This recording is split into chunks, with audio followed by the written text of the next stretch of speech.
Hello and welcome to study हमारे साथ। मैं हूं देवेंद्र सिंह। इस वीडियो में हम net previous year solved question paper history का जो हम 2017 में पूछा गया था 2017 में पूछा गया क्वेश्चन पेपर सॉल्व करेंगे।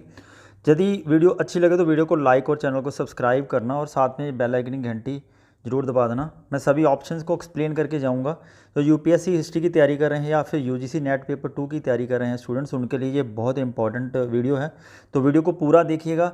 यदि आपको इस वीडियो का पीडीएफ चाहिए तो आप मेरे टेलीग्राम चैनल को ज्वाइन कर सकते हैं।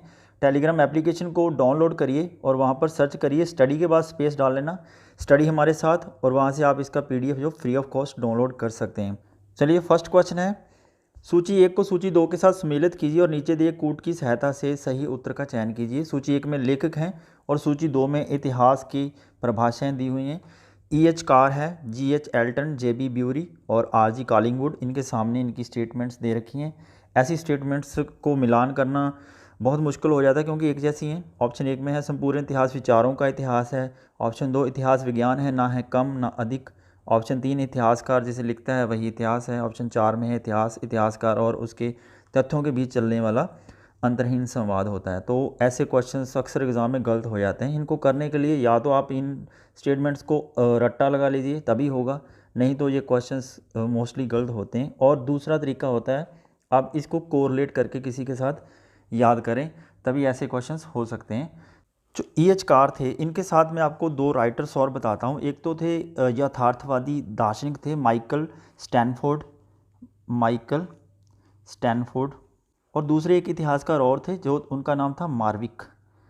ठीक है, ये दोनों इतिहासकार की यदि इन दोनों का नाम इस जगह पर लिखा होता है E.H. कार की जगह पर, तभी ऑप्शन होता है इतिहास और इतिहासकार और उसके तथ्यों के बीच चलने वाला अंतरहीन संवाद होता है। क्योंकि इनकी स्टेटमेंट ये दोनों राइटर जो है ना, माइकल स्टैनफोर्ड और मार्विक, इनकी जो स्टेटमेंट है वो यही थी, E.H. कार के साथ मिलती थी कि इतिहास और इतिहासकार और उसके तथ्यों के बीच चलने वाला अंतरहीन संवाद है। और दूसरे हैं G.H. एल्टन। एक 1967 में बुक लिखी गई थी जिस बुक का नाम था द प्रैक्टिस ऑफ हिस्ट्री।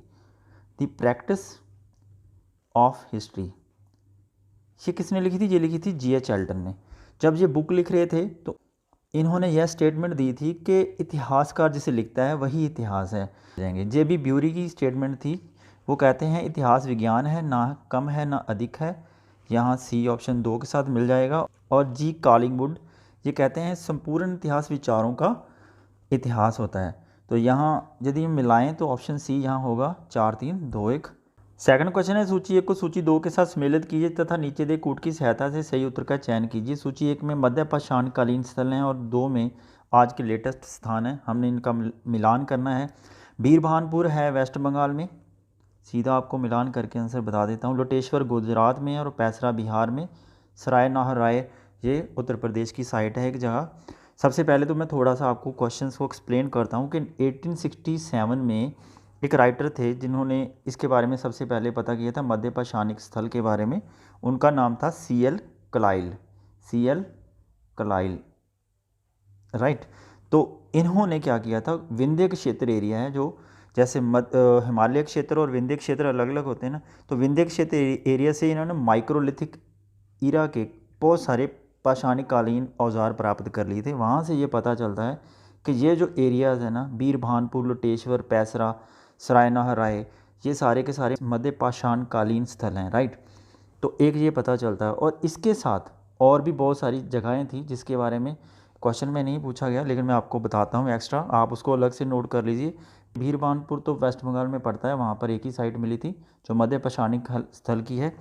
और दूसरी थी ये वाली गुजरात में दो और चीज़ें पड़ती थी, एक तो बलसाना जगह है, दूसरी है लंगनाज। ये बहुत इंपॉर्टेंट जगह है लंगनाज, ये याद रखना, लंगनाज और बलसाना दोनों मध्य पाषाणिक स्थल हैं। और यदि लोटेश्वर की जगह पर इन दोनों में से कुछ लिखा जाता वो भी गुजरात होता। और पैसरा जो है ये बिहार में पड़ता है, ये तो है। एक टेरी है, टेरी समूह है, ये तमिलनाडु की साइट है, ये भी मध्य पाषाणिक स्थल है। और दूसरा राजस्थान में पड़ने वाली दो चीज़ें और है, एक तो है बागौर और तीसरी है तिलवार, ये राजस्थान की साइट है, ये भी मध्य पाषाणिक स्थल है, राइट। और यहाँ पर सराय नाहर राय ये उत्तर प्रदेश में पड़ती है एक साइट, और इसके साथ एक बहुत ही इंपॉर्टेंट साइट है जिसका नाम है महदहा। ठीक है, सरायना हराय और महदहा, ये दोनों उत्तर प्रदेश में पड़ती हैं और ये दोनों ही मध्य पाषाणिक स्थल हैं। तो यहाँ पर ऑप्शन डी सही है इसका, 4 2 1 3। थर्ड क्वेश्चन है, भारतीय उपमहाद्वीप में अखेट एवं भोजन संग्रह की अवस्था से पशुपालन एवं कृषि की अवस्था में परिवर्तन के प्राचीनतम साक्ष्य प्राप्त हुए हैं। ऑप्शन ए अंजीरा से, बी दम्ब सदात से, सी किले गुल मोहम्मद, या डी ऑप्शन है मेहरगढ़ से। तो जो अखेट और भोजन को इकट्ठा करने की अवस्था में बाद में चेंजेस आए, जिसमें परिवर्तन लेके आए, पशुपालन और कृषि में भी बहुत ज़्यादा परिवर्तन आया था, वो आया था ऑप्शन डी मेहरगढ़ से। ये नवपाषाणिक स्थल है एक, तो ये याद रखिए। सबसे पहले तो 7000 ईस्वी से लेकर के ना 2500 ईस्वी के बीच में ये मानी जाती है, ये एग्जिस्ट करती थी। ठीक है, तो जो मेहरगढ़ का एरिया है ये 495 एकड़ में फैला हुआ एरिया था। ठीक है, इसकी खोज बाद में 1974 में जीन फ्रैंकोस और कैथरीन जॉर्ज, उन्होंने इसकी खोज की थी। उसके बाद इसके ऊपर इन्वेंशन की थी काफ़ी ज़्यादा, और 32,000 कलाकृतियाँ वहाँ से प्राप्त की थी इन्होंने, जिनसे ये पता चलता है कि मेहरगढ़ एक भारतीय उपमहाद्वीप में जहाँ पर भोजन को इकट्ठा करने और पशुपालन और कृषि में बार बार चेंजेस लाते थे, वहाँ और भी नए नए टेक्निक्स यूज़ करते थे, तो वहाँ से ये पता चलता है मेहरगढ़ थे। यहाँ पर ऑप्शन डी इसका सही आंसर है। फोर्थ क्वेश्चन है, नीचे 2 वक्तव्य दिए गए हैं, एक को कथन ए, दूसरे को कारण आर कहा गया है। कथन ए है, हड़प्पा सभ्यता का दक्षिण तुर्कमेनिस्तान के साथ गहरा व्यापारिक संबंध था। कारण आर है, हड़प्पीय सामग्री अथवा हड़प्पा के प्रभाव से उत्पादित सामग्री कृष उर निपुर आदि से प्राप्त हुई है। उपरोक्त दोनों वक्तव्यों के संदर्भ में निम्नलिखित में से कौन सा कथन सही है? ए और आर दोनों सही हैं और ए सही की व्याख्या करता है। ए और आर दोनों सही हैं किंतु ए आर की व्याख्या नहीं करता है। सी ऑप्शन है ए सही है, आर गलत है। डी ऑप्शन है ए गलत है किंतु आर सही है। यदि हम यहाँ इस क्वेश्चन को थोड़ा सा ध्यान से पढ़ें तो हमें ये पता चल जाएगा कि इतिहासकारों की बात यदि हम करें ना, तो हड़प्पा सभ्यता के दक्षिण तुर्कमेनिस्तान से जो हड़प्पा सभ्यता के कुछ साक्ष्य मिले, और ईरानी सभ्यता जो ईरान और दक्षिण तुर्कमेनिस्तान दोनों को देखा जाए तो ऐसे हमें ताम्र पाषाणिक औजार मिले हैं, जिससे ये पता चलता है कि ईरान का और दक्षिण तुर्कमेनिस्तान का आपस में गहरा व्यापारिक संबंध था। यहाँ पर स्टेटमेंट ए सही है। उसके बाद है कारण, हड़प्पा सामग्री अथवा हड़प्पा के प्रभाव को उत्पादित सामग्री कृष उर निपुर आदि से प्राप्त होती थी। देखिए, ईरान में एक सभ्यता थी जो वर्ल्ड की सबसे पुरानी सभ्यता मानी जाती थी, वो है सुमेरियन सभ्यता। ठीक है, सुमेरियन सभ्यता में ये शहर हैं कृष उर निपुर, और उनके साथ 2-3 और शहर हैं जिनका नाम है लगाश और कीश उर, ये सारे वहाँ के शहर हैं। लेकिन ये दोनों की व्याख्या करती है कि नहीं करती, ये देखना हमें ज़रूरी है। यदि दोनों सही हैं, ऑप्शन सी और डी दोनों तो रॉन्ग हो जाते हैं यहाँ पे। ऐसी स्टेटमेंट जो एक दूसरे की व्याख्या करती हैं या नहीं करती हैं, ये पता लगाने के लिए आप बीच में बिकॉज लगा लें। जैसे फर्स्ट है, हड़प्पा सभ्यता का दक्षिण तुर्कमेनिस्तान के साथ गहरा व्यापारिक संबंध था क्योंकि हड़प्पा सामग्री अथवा हड़प्पा के प्रभाव से उत्पादित सामग्री किश और निपुर आदि से प्राप्त हुई है। ये जस्टिफाई करती है या नहीं करती है, इससे आपको थोड़ा सा आइडिया हो जाएगा। एक बात आप याद रखिए कि ये जो स्टेटमेंट है ये वहाँ के लोगों ने दी थी। ये भी आपको पता होगा कि वहाँ जो व्यापारी लोग थे उन्होंने ये बताया था कि ये कृष उर वहाँ से आदि आती, लेकिन इसका कोई प्रमाण नहीं मिला था, इसलिए ये स्टेटमेंट जस्टिफाई नहीं करती है। यहाँ पर ऑप्शन बी सही है, ए और आर दोनों सही है किंतु ए आर की सही व्याख्या नहीं करता है। फिफ्थ क्वेश्चन है, धातु की खोज मानवीय इतिहास की एक क्रांतिकारी घटना थी। सर्वाधिक तांबा देने वाली खानें भारत के किस भाग में स्थित हैं? ये थोड़ा करंट अफेयर से रिलेटेड क्वेश्चन पूछा गया था, तो ऐसे ही आपको साइट भी याद रखना होगा कि जो पुरानी तांबे वाली खानें थी, जहाँ से सबसे ज़्यादा भारत में कहाँ तांबा मिलता है, तो वो आपको याद रखना होगा। ऐसे क्वेश्चन को एक करंट अफेयर से जोड़ के पूछा गया क्वेश्चन है। बिहार, गुजरात और राजस्थान, ये 3 ऐसे शहर हैं जहाँ से मैक्सिमम तांबा मिलता है, तो यहाँ पर ऑप्शन सी 1, 2 और 3 सही हो जाएगा। सिक्स्थ क्वेश्चन है, ऋग्वेद के अत्यंत उपयोगी और साथ ही अत्यंत भव्य देवता के रूप में किसका अधिक बार आह्वान किया गया है? तो ऋग्वेद के बारे में बात आती है ना जब, तो ऋग्वेद के बारे में टोटल पता होना चाहिए। ऑप्शन ए है अग्नि, बी है ध्वंसु, सी है इंद्र, या डी है मारुति। तो यहाँ पर ऋग्वेद में सबसे ज़्यादा जिसका जिक्र किया गया है वो किया गया है इंद्र देवता का। यहाँ पर ऑप्शन सी सही हो जाएगा, राइट। इंद्र देवता का सबसे ज़्यादा वर्णन ऋग्वेद में किया जाता है क्योंकि ये लोकप्रिय देवता थे, जिसमें इनको समर्पित कितने हैं, 250 सूक्त इसमें समर्पित, जो टोटल के टोटल इंद्र देवता को ही समर्पित किए हुए हैं। तो जो आगे आते हैं अग्नि देवता, अग्नि देवता को 200 सूक्त समर्पित किए हुए हैं। सबसे ज़्यादा जो लिखा गया है वो तो इंद्र देवता के बारे में लिखा गया है, और सेकंड नंबर पे आते हैं अग्नि। यहाँ पर ऑप्शन सी इसका आंसर सही है। 7वां क्वेश्चन है, किस ग्रंथ से यह स्पष्ट हो जाता है कि वैदिक सभा और समिति दो भिन्न संस्थाएं थी? ए ऑप्शन है ऐत्रेय ब्राह्मण, बी अथर्ववेद, सी है शतपथ ब्राह्मण और डी ऑप्शन है यजुर्वेद। तो ऋग्वेद में सभा जो है, सभा का आता है 8 बार, ठीक है, और समिति जो है, समिति की जो व्याख्या है वो आती है 9 बार, ठीक है, और इसके साथ एक और आती है विद्युत, ठीक है, विद्युत, उनको 122 बार उसकी उसमें वर्णन आता है, ठीक है, उल्लेख आता है। तो ऋग्वेद की सबसे प्राचीनतम जो संस्था थी वो थी विद्युत, ये भी याद रख लेना, ठीक है। और सभा मुख्य रूप से वृद्ध जनों से और कुलीन लोग रहते थे, उसमें ज़्यादा जो बुजुर्ग लोग होते थे ना वो सभा में होते थे, राइट। और जो समिति है और आम कबीलों की सभा होती थी, जो छोटे छोटे लोग होते थे उसमें कबीले के लोग आ जाते थे, जिसे इनके प्रमुख को वो क्या कहते थे, ईशान। ये भी याद रखना, जो कबीलों का प्रमुख होता था उसको कहते थे ईशान। तो स्त्रियां जो थी ना वो केवल सभा में ही भाग ले सकती थी। तो विदित में क्या होता था कि जो लूटा हुआ सामान था उसको वहाँ पर बांटा जाता था, ठीक है।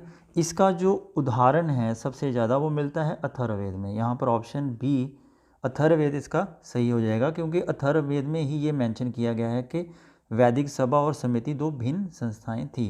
8वां क्वेश्चन है, अजीवक संप्रदाय के अनुयायियों को किन अन्य नामों से जाना जाता था? ऑप्शन ए है हत्था पलेखन, बी ऑप्शन है एक दंडिक, सी ऑप्शन है मगनिंदक, डी ऑप्शन है तेद डिंडक। जो अजीवक संप्रदाय था इसकी स्थापना की थी मखली गोशाल ने, राइट। मखली गोशाल जो थे ना ये गौतम बुद्ध के समकालीन माने जाते हैं। ये पता कहाँ से चलता है कि भगवती सूत्र में ये मेंशन किया हुआ है कि अजीवक साम्राज्य की स्थापना मखली गोशाल ने की थी और ये महात्मा बुद्ध के ये समकालीन थे, ठीक है। इनके जो अनुयायी थे उनको कहते थे हत्था पलेखन और एक दंडिक। जहाँ पर दोनों एक और दो दोनों सही है, एक और दो दोनों है ऑप्शन ए में, ए इसका राइट आंसर है। 9वां क्वेश्चन है, सूची 1 को सूची 2 से सम्मिलित कीजिए और नीचे दे कूट की सहायता से सही उत्तर का चयन कीजिए। ऑप्शन 1 में है महाजनपद, बी ऑप्शन में उसकी राजधानी है। सबसे पहले देखते हैं अस्मक, इसकी राजधानी थी पोतना, या फिर इसको कहते थे पोतिल, ठीक है, पोतिल, जिसे हम पोतली भी कहते हैं। ऑप्शन 3 के साथ यहाँ सम्मिलित हो जाएगी। यही एक महाजनपद था जो दक्षिण भारत में पड़ता है। ऑप्शन 2 है अवंती, इसकी 2 राजधानियाँ थी। एक तो थी उत्तरी अवंती, ठीक है, उत्तरी अवंती जिसकी राजधानी थी उज्जैन, और दूसरी थी इसकी दक्षिणी अवंती जिसकी राजधानी थी महिष्मती, ठीक है। यहाँ पर ऑप्शन 2 के साथ ये सम्मिलित हो जाएगा। तो ये बुद्धकालीन अवंती का राजा जो था ना वो चंद प्रदोत था, जिसका पीलिया नामक बीमारी से इलाज बिंबिसार के वैद्य जीवक ने किया था। ये भी याद रखना, बिंबिसार का एक वैद्य था जीवक, जिसने इसके पीलिया की बीमारी का इलाज किया था, किसका, राजा चंद प्रदोत का, राइट। तो चेदी जो एरिया था ये इस महाजनपद की राजधानी जो थी ना वो थी सुखमती, राइट। यहाँ पर 4 ऑप्शन के साथ सम्मिलित हो जाएगा, जिसकी पहचान महाभारत के शक्तिमती के नाम से भी जानी जाती है। आपने महाभारत देखा होगा तो आपको पता होगा कि एक शिशुपाल थे जिनका वध बाद में कृष्ण जी ने सुदर्शन चक्र से किया था, तो वो चेदी के ही राजा था, राइट। इसकी राजधानी थी सुखमती। तो बात करते हैं कम्बोज की। राजौरी डिस्ट्रिक्ट है जो हमारे JNK में पड़ता है वो वाला एरिया, और साथ में तो दूसरा एरिया पड़ता हज़ारा जो आजकल पाकिस्तान में है। ये पूरा एक महाजनपद हुआ करता था। तो इसकी राजधानी थी एक तो हाटक या फिर थे रायूर भी कहते थे, ठीक है। दूसरी इसका हाटक भी नाम था और रायूर भी था। ये याद रख लेना, यदि हाटक की जगह पर रायूर आया था तो ये भी इसकी राजधानी होती, ठीक है। तो यहाँ पर ऑप्शन ए इसका सही हो जाएगा, ए का 3, 2 का 2 और सी का 4 और डी का 1। 10वां क्वेश्चन है, मैग्थनीज द्वारा लिखित इंडिका लुप्त हो चुकी है किंतु उसके अंश किन यूनान और ग्रीक रोमन के लेखकों की कृतियों में बचे हुए हैं? ऑप्शन ए है टेरिसियस, 2 ऑप्शन है Pliny the Elder, 3rd option है डायोडोरस सिलिकुस और 4th ऑप्शन है स्ट्रैबो। बात आती है मैग्थनीज की, यदि तो मैग्थनीज सेल्युकस का राजदूत था। एक तो ये याद रखिए, सेल्युकस निकेटर था ना उसका ये राजदूत था मैग्थनीज, वो उसके साथ जब आया था भारत में उसके साथ ही आया था। तथा चंद्रगुप्त मौर्य के दरबार में 304 ईस्वी से लेके 299 ईस्वी ईसा पूर्व तक, जिसे हम BC कहते हैं, वहाँ पर ये रुका था, ठीक है। और इंडिका की मूल जो इन्होंने बातें लिखी थी सब कुछ इन्होंने मैगथनीज ने इंडिका में ही वर्णन किया है। तो इसकी उदाहरण हमें यदि कहीं मिलती है तो मिलती है द प्लिनी द एल्डर, डेरोडोट्स के सेल्कुस, स्ट्रैबो और प्लूटार्क में। तो ये यूनानी लेखक है ना चारों, प्लिनी द एल्डर, स्ट्रैबो, डेरोडोट्स, सिल्कुस और प्लूटार्क, इन्हीं की जो रचनाएं हैं उनमें ये पता चलता है कि मैगथनीज ने इंडिका में भारत का विवरण दिया हुआ। तो यहाँ पर ऑप्शन सी सही हो जाएगा, 2, 3 और 4। सो दोस्तों ये तो थे टोटल इंपॉर्टेंट क्वेश्चंस जो यूजीसी 2017 में पूछे गए क्वेश्चंस हैं। इसके साथ मैं लगातार अपनी वीडियोस लेके आता रहूँगा और टोटल हिस्ट्री के सारे क्वेश्चंस आपको मैं एक साथ करवा दूंगा। ये था सेट 1 और मेरा पर्पस ये रहता है कि मैं आपको हर ऑप्शंस में मैक्सिमम जानकारी दूं ताकि आपके कॉन्सेप्ट बिल्कुल क्लियर होते जाएं।